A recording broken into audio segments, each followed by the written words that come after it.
This video is all about the in collaboration strand of the Modulate programme from Para Orchestra. And in this first iteration, they've been collaborating with solo percussionist Dame Evelyn Glennie, facilitated by composer Lloyd Coleman. In the video, all the speakers describe themselves, and they're filmed mainly in or outside the former church, the Mount Without. There are shots of huge stone columns, tall stained glass windows, a painted ceiling of faded blue with clouds, and there's a warm wooden floor. There is footage of Dame Evelyn Glennie being interviewed on a stone-flagged path outside the church with greenery around her. There are also lots of shots of Evelyn's instruments. There are some cymbals and beaters laid out neatly on a white cloth, some more unusual instruments like a bass waterphone, which has a bowl-shaped bottom and spines poking up of different lengths, and a kind of metal spiral hanging from a strand. And then there are other large instruments like a xylophone, a huge bass drum and a gong. In one shot, a few of them are gathered round a timpani drum, lightly hitting different-sized metal singing bowls which are sitting on the skin of the drum with soft beaters. And in another, Evelyn is delicately scraping the gong with what looks like a metal-pronged back scratcher. Lloyd, the facilitator, is seen conducting and also playing the bass clarinet. And we also hear from musicians Simone Seals, who plays the cello, and Nina Lim, who's a violinist. And also from Jonathan Harper, CEO of Para Orchestra, and Lara Moore-Knight, who is a senior producer. In wide shots of the whole ensemble rehearsing together, there is also a tuba player, another violin, a viola player who is a wheelchair user, and a double bass. And people are wearing quite colourful, comfortable clothes, including a multicoloured long woolen cardigan that's mainly pink with bands of patterns on it, and another jumper that has dark blue and red diamonds. Sometimes they're all sitting or standing in a circle playing together. Another time they're walking around the space as they play. And there are microphones set up and a recording engineer sitting at a desk with a laptop. Someone described it yesterday as like one of those days in primary school where someone comes in with like the snake handler and you get to like touch all the stuff, and that being quite exciting, to get out of your comfort zone, playing your own instrument and actually, feeling a bit like a kid in a sweet shop.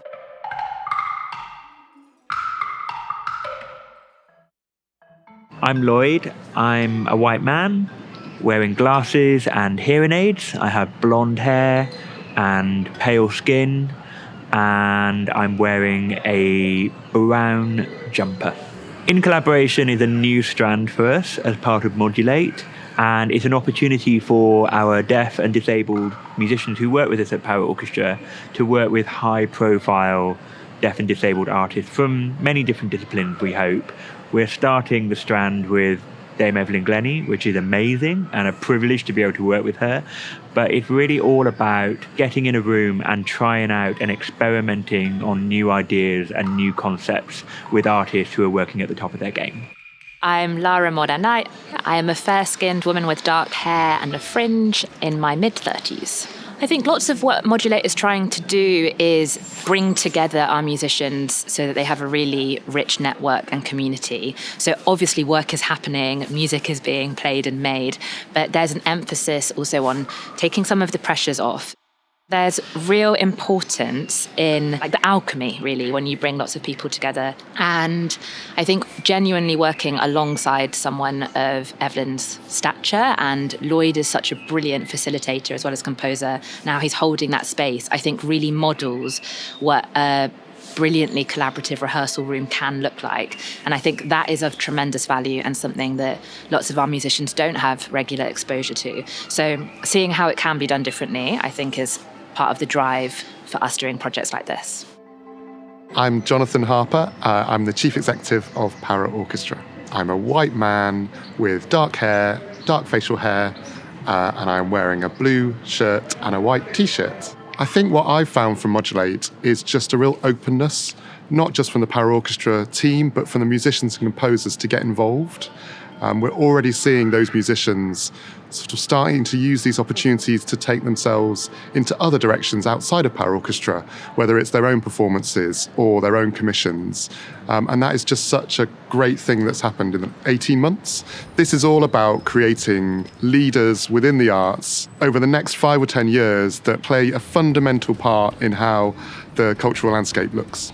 I am about 5'2". I'm wearing a duffel coat, a navy blue duffel coat. I'm wearing glasses and I have long grey hair. We've been working in this incredible space here at the Mount Without, and we've really been sort of thinking, well, what is our musical instrument? It's actually the space that we're in.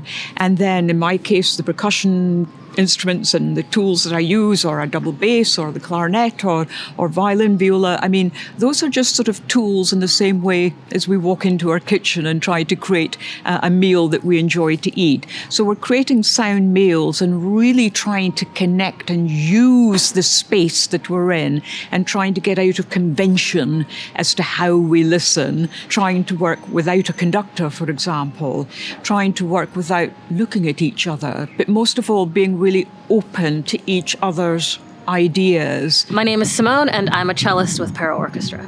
I am a light-skinned black person with a short afro, round glasses. I'm wearing a color block jumper with reds and greens and blues. It is also the discussion of music and how music can affect our bodies and how we can affect society and affect change. And really, I think something that I want to incorporate more into my practice is engaging with people that also think about these things. My name is Nina and I play the violin. I have black hair. I'm wearing a navy jumper.